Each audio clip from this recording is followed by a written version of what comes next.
जोगेंद्र नाथ मंडल का मानना था कि बहुसंख्यक हिंदुओं के बीच दलितों की स्थिति में कभी सुधार नहीं हो सकता है। अतः हिंदुओं के विरुद्ध संघर्ष करने वाले अल्पसंख्यक मुसलमान और दलित पाकिस्तान में भाई भाई की तरह रह सकते हैं।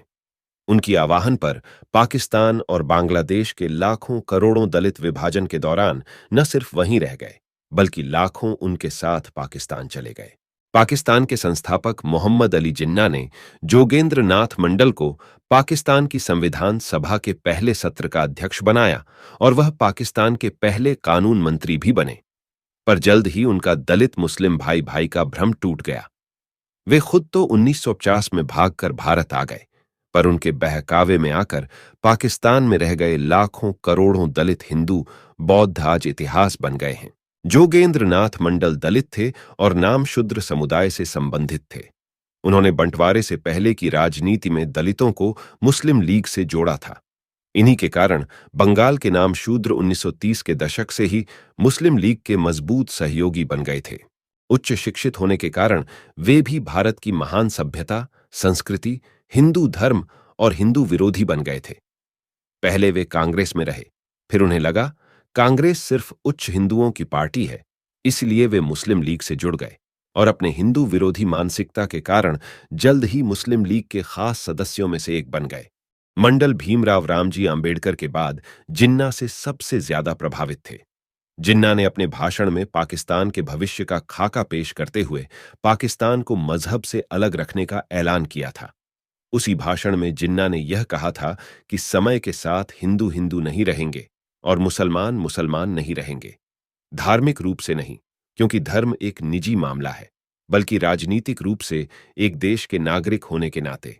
जिन्ना ने यह भी कहा था, हम एक ऐसे दौर की तरफ जा रहे हैं जब किसी के साथ भेदभाव नहीं किया जाएगा। एक समुदाय को दूसरे पर कोई वरीयता नहीं दी जाएगी। किसी भी जाति या नस्ल के साथ भेदभाव नहीं किया जाएगा। और इसीलिए जोगेंद्र नाथ मंडल जिन्ना और मुस्लिम लीग पर लट्टू हो गए थे। जोगेंद्र ने ही अपनी ताकत से असम के सिलहट को पाकिस्तान में मिला दिया था। 3 जून 1945 की घोषणा के बाद असम के सिलहट को जनमत संग्रह से यह तय करना था कि वो पाकिस्तान का हिस्सा बनेगा या भारत का। उस इलाके में हिंदू मुस्लिम की संख्या बराबर थी। जिन्ना ने इलाके में मंडल को भेजा। मंडल ने वहां दलितों का मत पाकिस्तान के पक्ष में झुका दिया, जिसके बाद सिलहट पाकिस्तान का हिस्सा बन गया। आज सिलहट बांग्लादेश में है और सिलहट को बांग्लादेश बनाने वाले दलित भारत में शरणार्थी। जोगेंद्र नाथ मंडल ने अपने पाकिस्तान चुनने की वजह बताई। उन्होंने कहा था कि उन्होंने पाकिस्तान को इसलिए चुना क्योंकि उनका मानना था कि मुस्लिम समुदाय ने भारत में अल्पसंख्यक के रूप में अपने अधिकारों के लिए संघर्ष किया है, लिहाजा वो अपने देश में अल्पसंख्यकों के साथ न केवल न्याय करेगा बल्कि उनके प्रति उदारता भी दिखाएगा। राजनीतिक स्वार्थ में अंधे मंडल को तनिक भी संदेह नहीं हुआ कि जिन्ना जो कह रहा था वो काफिरों, गैर मुस्लिमों को मूर्ख बनाने का इस्लामिक हथकंडा अल्तकैया मात्र था, जिसका उद्देश्य काफिरों को बरगलाकर धोखे में रखना होता है ताकि सही समय आने पर फिर से जिहादी उद्देश्यों की पूर्ति किया जा सके। बाबा साहेब आंबेडकर धर्म के आधार पर विभाजित भारत पाकिस्तान में मुस्लिम और गैर मुस्लिम जनसंख्या के पूर्ण स्थानांतरण के पक्षधर थे, क्योंकि उनका मानना था इस्लाम मुसलमानों को गैर मुसलमानों के साथ सौहार्दपूर्ण व्यवहार की अनुमति नहीं देता है। गैर मुसलमान और मुसलमान कभी एक साथ नहीं रह सकते। उन्होंने कहा, कुरान गैर मुसलमानों को मित्र बनाने का विरोधी है, इसीलिए काफिर सिर्फ घृणा और शत्रुता के योग्य हैं। इस्लामी कानून सुधार के विरोधी हैं। वो धर्मनिरपेक्षता को नहीं मानते। मुस्लिम कानूनों के अनुसार भारत या पाकिस्तान हिंदुओं और मुसलमानों की समान मातृभूमि नहीं हो सकती। भारत के बंटवारे के बाद वे अपने समर्थकों के साथ पाकिस्तान चले गए। पाकिस्तान में उन्हें प्रथम कानून और श्रम मंत्री बनाया गया। पाकिस्तान में बंटवारे के बाद गैर मुस्लिमों के ऊपर भयानक अत्याचार, नरसंहार, लूट, बलात्कार और मंदिरों का विध्वंस देखकर जल्द ही उनका दलित मुस्लिम भाई भाई का भ्रम टूट गया।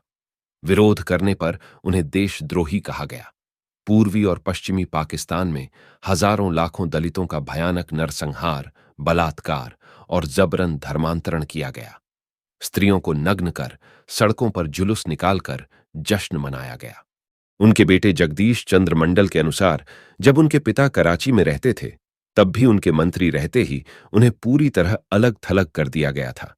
वे आगे बताते हैं, उन्होंने पाकिस्तान में जिन्ना पर भरोसा किया और दलितों के बेहतर भविष्य की उम्मीद में भारत में अपना सब कुछ त्याग दिया। लेकिन जिन्ना के बाद उसी पाकिस्तान में उन्हें राजनीतिक रूप से अछूत बना दिया गया। मंडल को इस बात का एहसास हो गया, जिस पाकिस्तान को उन्होंने अपना घर समझा था, वो उनके रहने लायक नहीं है। अंत में 8 अक्टूबर 1950 में पाकिस्तान के तत्कालीन प्रधानमंत्री लियाकत अली खान को अपना इस्तीफा देने के बाद मंडल वापस भारत लौट आए। भारत विभाजन के समय करोड़ों हिंदू, दलित, बौद्ध, सिख आदि गांधी और मंडल के भरोसे पाकिस्तान में ही रह गए थे। इतना ही नहीं, लाखों दलित भारतीय जोगेंद्रनाथ मंडल के साथ भी पाकिस्तान चले गए, जिन्हें विश्वास था मुसलमान उनका साथ देंगे। पर हुआ यह कि उन्हें मौत के घाट उतार दिया गया, बलात्कार किया गया और जबरन धर्मांतरण किया गया। दिल दहला देने वाली इस सच्चाई को वहां के कानून मंत्री जोगेंद्रनाथ मंडल ने ही अपने इस्तीफा पत्र में लिखा था, जिसके कुछ अंश हम आपको बता रहे हैं। मंडल ने अपने खत में लिखा, बंगाल में मुस्लिम और दलितों की एक जैसी हालात थी। दोनों ही पिछड़े, मछुआरे, अशिक्षित थे। मुझे आश्वस्त किया गया था, लीग के साथ मेरे सहयोग से ऐसे कदम उठाए जाएंगे जिससे बंगाल की बड़ी आबादी का भला होगा। इन्हीं कारणों से मैंने मुस्लिम लीग का साथ दिया। 1944 में पाकिस्तान के निर्माण के लिए मुस्लिम लीग ने डायरेक्ट एक्शन डे मनाया, जिसके बाद बंगाल में भीषण दंगे हुए। कलकत्ता और नोआखली नरसंहार में पिछड़ी जाति समेत कई हिंदुओं की हत्याएं हुई। सैकड़ों ने इस्लाम डर से कबूल किया।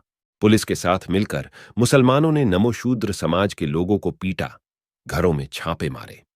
एक गर्भवती महिला की इतनी बेरहमी से पिटाई की गई कि उसका मौके पर ही गर्भपात हो गया। सेना ने न केवल लोगों को पीटा, बल्कि हिंदू पुरुषों को उनकी महिलाओं को सैन्य शिविरों में भेजने को मजबूर किया, ताकि वो सेना की कामुक इच्छाओं को पूरा कर सके।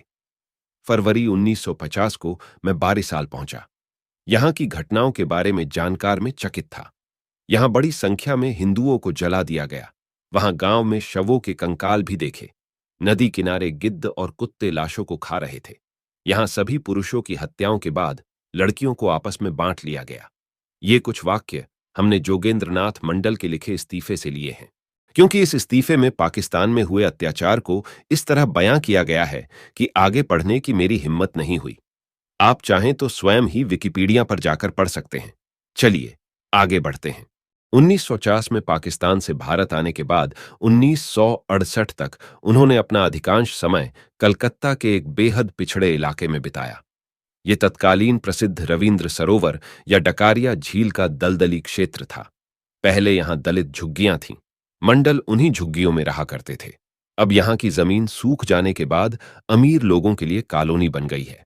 पाकिस्तान के साथ अपने पिछले संबंधों के कारण लोगों ने उन्हें बंटवारे और उनके मौजूदा हालात के लिए जिम्मेदार ठहराया। लोग उनका मजाक उड़ाते और उन्हें जोगेंद्रनाथ मंडल की जगह जोगन अली मुल्ला कहकर पुकारते थे।